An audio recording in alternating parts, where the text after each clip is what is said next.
Depuis combien de temps? Je dirais une trentaine d'années. 80, vas-y. Bah, 30 ans. 90, 90, 80. 28 ans. Ouais, 30 ans, ouais, allez, hop.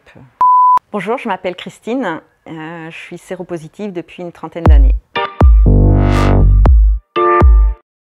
Pour moi, il est important d'essayer d'accompagner positivement l'annonce, même si c'est jamais simple, mais en tous les cas d'être à l'écoute déjà.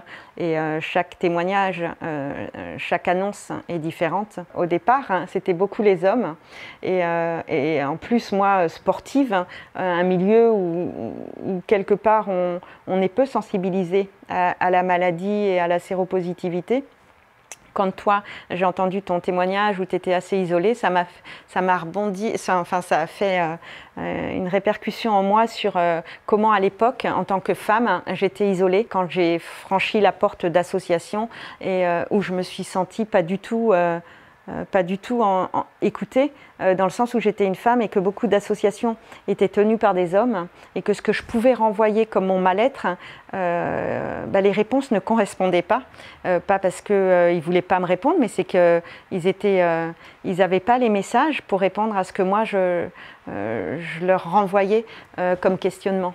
Ce qui m'attriste le plus, c'est qu'aujourd'hui on est en 2021, donc les associations devraient pouvoir accompagner encore les personnes séropositives. On parle toujours de 6 000 à 7 000 contaminations par an en France.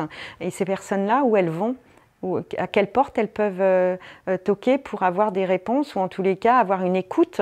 Et j'ai l'impression qu'on repart à zéro en fait.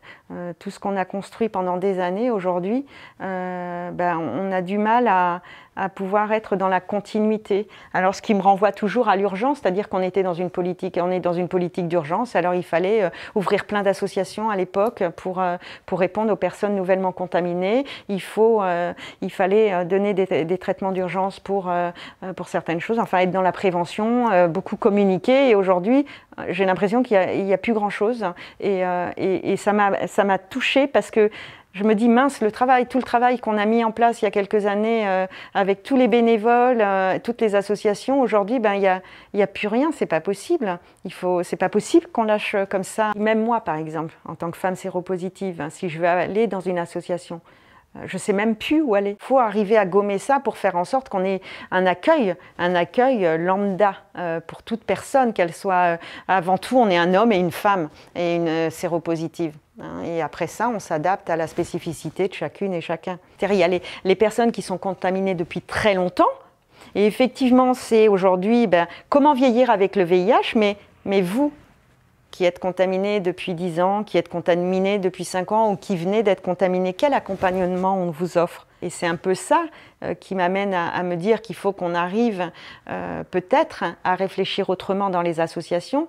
Si encore il y a des associations qui militent pour l'accueil de toutes et tous, pas pour un accueil dirigé, parce que du coup quand on dirige un accueil sur un public, tous les autres publics ne peuvent pas venir. Moi en tant que femme par exemple, et femme, je ne parle pas de femmes en désir d'enfant, je ne parle pas de femmes toxicomanes, je ne parle pas de femmes homosexuelles, je parle en tant que femme, je ne sais pas où aller. Mais moi j'ai appris à vivre avec, mais pour toutes les nouvelles générations, comment on fait? Le traitement ne résout pas tout. Et je pense que effectivement l'espace de parole qu'on peut avoir, qu'on peut mettre en place pour accueillir les personnes séropositives, c'est primordial, c'est primordial.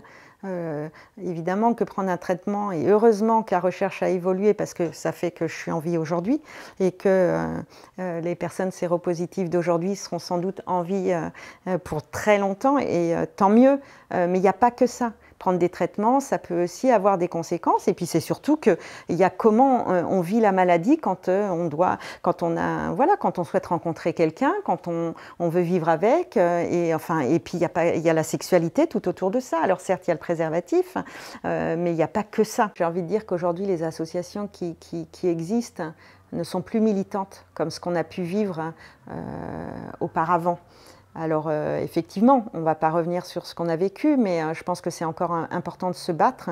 La première fois qu'on s'est rencontrés, mais alors un exemple flagrant, quand tu m'as dit sidaïque, et je me dis, toi tu es séropositif et tu dis sidaïque.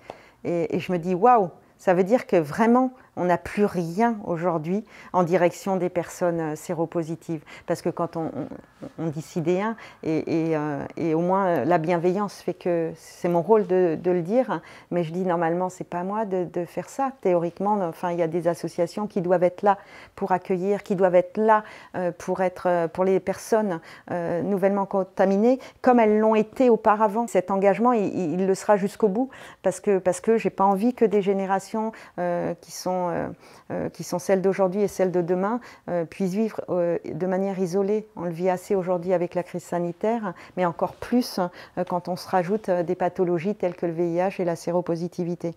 En te rencontrant, mais ça me donne encore plus envie de continuer à témoigner parce que je sais que c'est utile. C'est utile non seulement dans la prévention quand j'en parle pour les nouveaux jeunes qui sont là et qui n'ont pas eu accès à cette prévention, puisqu'il y a eu trop de prévention, on n'en fait plus. Et aujourd'hui, il y a quand même des générations qui vivent et qui ont une sexualité quelle qu'elle soit. Donc aujourd'hui, j'ai envie de dire, il faut continuer le combat et avec des messages sans doute différents, un accompagnement différent, mais on n'a pas le droit de baisser les bras.